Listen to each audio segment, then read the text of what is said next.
Veamos algunas normas que nos van a ayudar a precisar el concepto técnico-jurídico de los presupuestos de la responsabilidad civil como causa de la obligación de resarcir.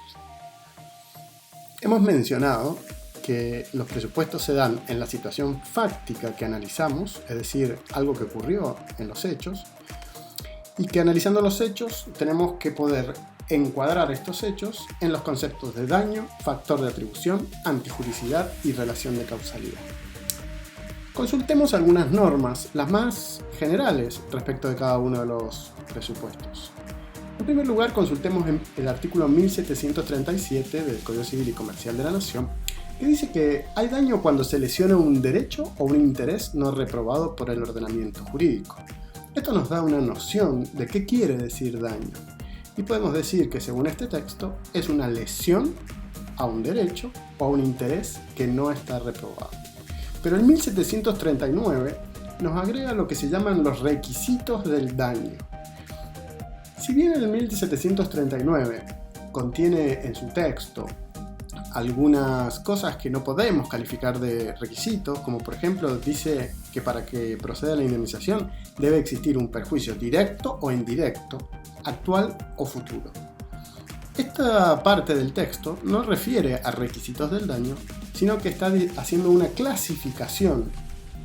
Daño directo y daño indirecto son dos clases que pertenecen al concepto de daño. Que sea actual o futuro, también, como vamos a estudiar cuando estudiemos las clases, lo está clasificando, es decir, son dos especies de daño. Pero la parte final establece claros requisitos y habla de que el daño tiene que ser cierto y subsistente para que proceda la indemnización. Dicho de otra manera, estos dos requisitos lo que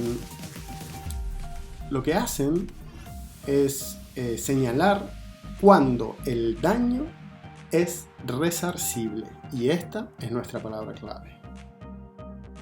Respecto de la relación de causalidad, cuando leemos el código, tampoco se queda en la formulación de este presupuesto con solo estas palabras, sino que agrega una muy importante que quiero que hoy detectes y tengas muy en cuenta. El artículo 1726 dice que son reparables las consecuencias dañosas que tienen nexo adecuado de causalidad con el hecho productor del daño. Por lo tanto, para completar y para que sea jurídica la formulación de este presupuesto, debemos agregar esta necesaria característica de que la relación de causalidad debe ser adecuada. Estudiaremos especialmente qué quiere decir más adelante.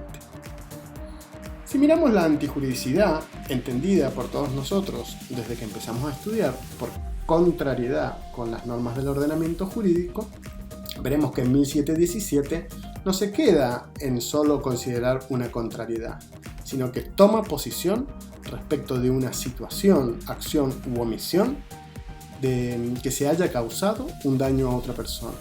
Y dice que el solo hecho de que se haya provocado ese daño hace que la antijuricidad esté presente, salvo que se acredite una causa de justificación. Por lo tanto, en 1717 hace aplicación directa de un principio constitucional que establece el deber de no dañar. La ruptura de este deber hace nacer en principio la presencia de la antijuricidad, y la destrucción de esta presunción se realiza mediante la prueba de lo que se llaman las causas de justificación.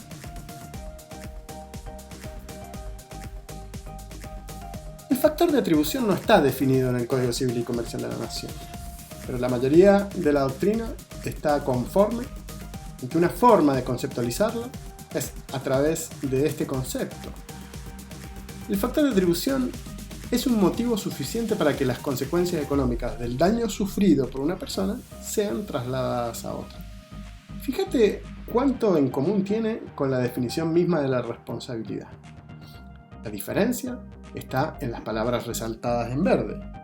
El factor de atribución da el motivo que valorativamente, que axiológicamente, permite al ordenamiento hacer nacer una deuda en el patrimonio de una persona.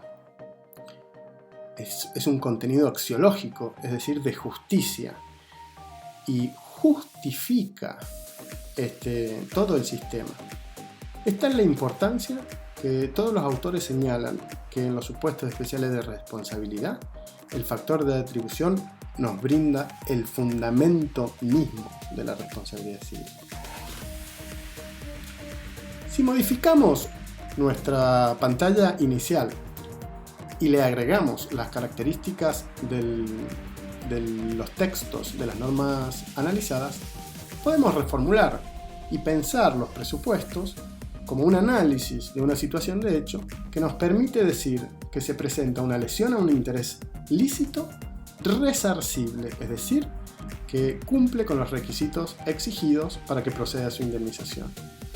Que el factor de atribución brinda un motivo suficiente de esta imputación y que nos brinda, en los casos especiales, el fundamento de las responsabilidades. Que la antijuridicidad se considera presente por el solo hecho de dañar a otro sin que concurran causas de justificación, y que la relación de causalidad no es cualquier relación de causalidad, sino que tiene que ser una relación de causalidad que el sistema califica de adecuada. En el aula virtual encontrarás una nueva actividad para profundizar un poco más en los presupuestos de la responsabilidad civil. Con esto nos vamos interiorizando en cada uno de ellos, que en próximos encuentros analizaremos específica y detalladamente. La actividad tiene una pequeña barra de navegación titulada Talk. Es una barra de contenidos.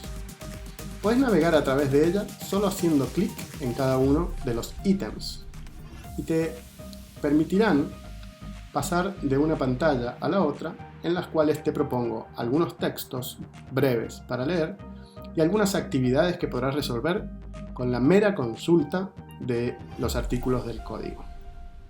También puedes navegar con los botoncitos de navegación que te permiten avanzar y retroceder. En todas las pantallas tenés que desplazarte hacia abajo para ver las actividades propuestas.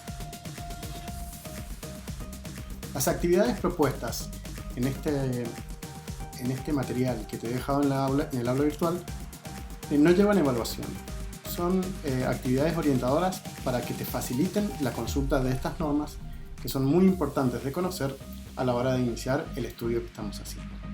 Así que aprovechalas, familiarízate con estas normas y reflexiona sobre las características que hemos ido agregando a los conceptos de los presupuestos de responsabilidad civil.